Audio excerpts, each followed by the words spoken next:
حين يصبح الفوز في مباراة دليلا على نجاح منظومة بأكملها، فاعلم أنك أمام شعب يراد له أن ينسى كيف يفكر، يحقق انتصارات متتالية وتعادلات متتالية أيضا.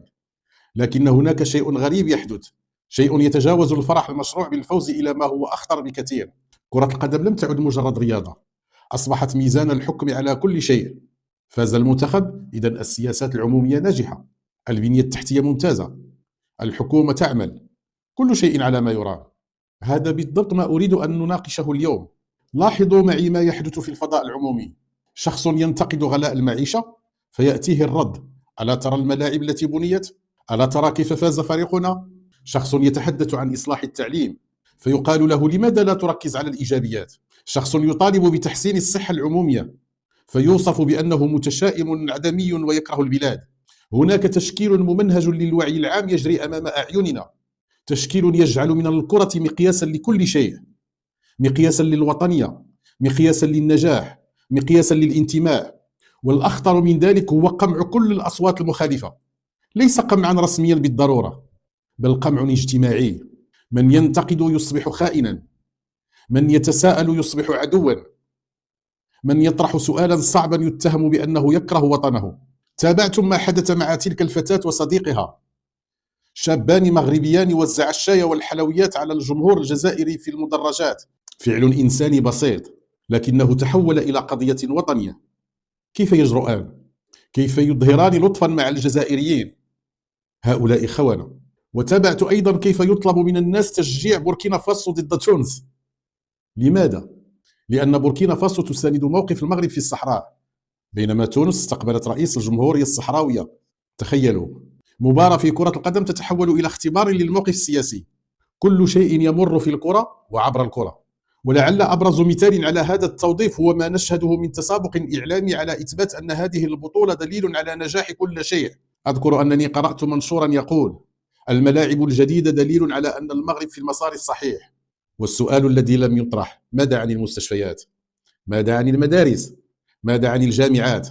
في دراسة نشرها معهد بروكينغز الأمريكي عام 2023 حول الاستثمارات في البنية التحتية الرياضية، هذه الدراسة تبين أن العلاقة بين بناء الملاعب وتحسن مؤشرات التنمية البشرية ضعيفة جدا.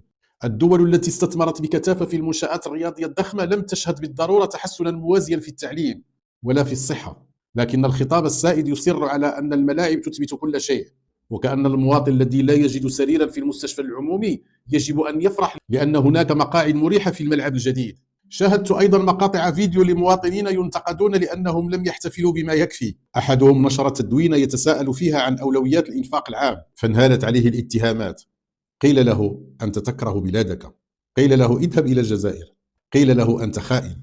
هذا المناخ يذكرني بما كتبه المفكر الفلسطيني إدوارد سعيد عن المثقف والسلطة. يقول إدوارد سعيد أن المثقف الحقيقي هو من يقول الحقيقة للسلطة حتى لو كانت الحقيقة مزعجة، أما المثقف الذي يصفق مع المصفقين فقد خان مهمته، لم يخن بلده. واليوم نحن نعيش زمنا يطلب فيه من الجميع التصفيق، والصمت ذاته يعتبر خيانة. لا يكفي ألا تنتقد، يجب أن تظهر الحماس، يجب أن تحتفل، يجب أن ترفع الأعلام وتهتف.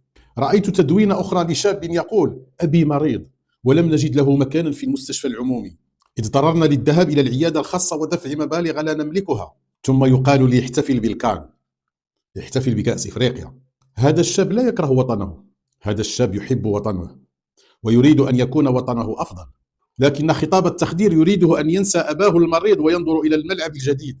في تقرير نشرته منظمة أوكسفام عام 2024 عن المغرب، ذكر أن الفجوة بين الأغنياء والفقراء تتسع، وأن الطبقة الوسطى تتآكل، وأن القدرة الشرائية للأسر تراجعت بشكل ملحوظ.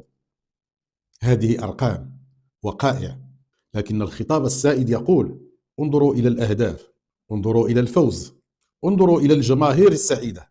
هناك انفصال تام بين واقع الناس اليومي وبين الخطاب الاحتفالي، انفصال يخفيه صخب المباريات وهتافات الجماهير. أتذكر قصة قرأتها قبل أيام. شاب مغربي شارك صورته وهو يبيع المناديل في الشارع، وكتب تحتها: هذا يومي، أعمل 12 ساعة لأجمع 50 درهم. ثم يقولون لي: احتفل لأن المنتخب فاز. هذا الشاب ليس خائنا، هذا الشاب يسأل سؤالا مشروعا: ما علاقة فوز المنتخب بحياتي أنا؟ الجواب الذي يريده الخطاب السائد هو: الفوز يثبت أنك في بلد ناجح، حتى وإذا كانت حياتك صعبة. حياتك صعبة لأن المشكلة فيك أنت، لم تعمل بما يكفي، لم تجتهد بما يكفي. البلاد بخير، انظر إلى الملاعب. هذا المنطق خطير لأنه يلقي المسؤولية على الفرد ويعفي المنظومة. يقول للفقير: أنت فقير لأنك كسول، بينما البلاد تبني ملاعب عالمية. يقول عالم الاجتماع البولندي زيغموند باومان في تحليله للحداثة السائلة: إن الدول الحديثة تميل إلى فرضنة المشاكل الاجتماعية، تحول الأزمات الهيكلية إلى فشل فردي. البطالة تصبح مشكلة العاطل، لا مشكلة السياسات. الفقر يصبح ذنب الفقير، لا ذنب التوزيع. والكرة تخدم هذا المنطق تماما. تقول للمحروم: البلاد ناجحة، الدليل الملاعب والأهداف، وإذا لم تكن أنت ناجحا فراجع نفسك. لكن دعوني أطرح سؤالا مختلفا: لماذا ينجح هذا الخطاب؟ لماذا يجد صدى واسعا لدى الناس؟ هذا السؤال أهم من مجرد إدانة الخطاب. الإجابة تكمن في فهم الحاجات النفسية والاجتماعية التي يلبيها هذا الخطاب. حين يشعر الإنسان بالعجز في حياته اليومية، العجز عن تغيير وضعه الاقتصادي، العجز عن التأثير في القرار السياسي، العجز عن تحقيق كرامته في الإدارة أو في العمل، يصبح الانتصار الجماعي البديل الوحيد المتاح. فوز المنتخب يمنحه شعورا بأنه انتصر: نحن فزنا، حتى لو كان هو شخصيا لم يفوز في شيء. يقول المفكر الألماني إريك فروم في كتابه الهروب من الحرية أن الإنسان حين يعجز عن تحقيق ذاته كفرد يلجأ إلى الذوبان في الجماعة، يتماهى مع قوة أكبر منه، يستمد منها إحساسه بالقيمة والجدارة. هذا بالضبط ما يحدث. الفرد الذي لا يستطيع أن يكون شيئا بمفرده يصبح شيئا حين يكون جزءا من الجماعة، من نحن. والهوية الوطنية تصبح الملاذ الأخير حين تتآكل مصادر الاعتزاز الأخرى: الوظيفة المحترمة، السكن اللائق، المستقبل المضمون للأبناء. حين تغيب هذه الأشياء تبقى الهوية الوطنية هي الملاذ المجاني الذي لا يستطيع أحد انتزاعه منك. أنت مغربي، هذا في حد ذاته مصدر فخر، لا يحتاج إلى مؤهلات، لا يحتاج إلى مال، لا يحتاج إلى شيء. يقول عالم الاجتماع الأمريكي ريتشارد سينيت في تحليله للهوية والطبقة: إن الفخر الجماعي يصبح تعويضا عن غياب الفخر الفردي. حين لا يستطيع الإنسان أن يفخر بما حققه هو، يفخر بما حققه آخرون ينتمي إليهم.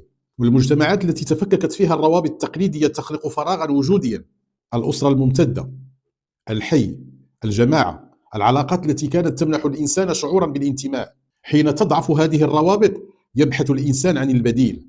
الملعب والمقهى أثناء المباراة يوفران هذا الشعور: أن تهتف مع الآخرين، أن تفرح معهم، أن تغضب معهم. هذا يملأ فراغا حقيقيا.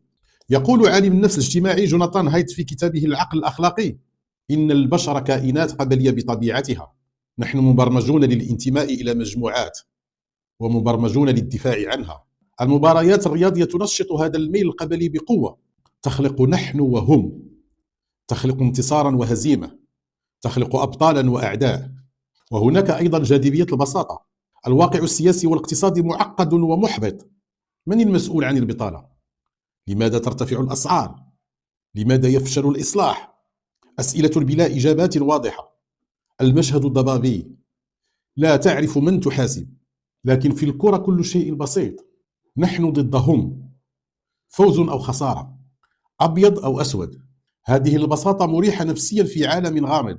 يقول الفيلسوف الفرنسي إدغار موران أن العقل البشري يميل طبيعيا إلى التبسيط، يكره الغموض والتعقيد، يبحث عن إجابات سهلة ومباشرة.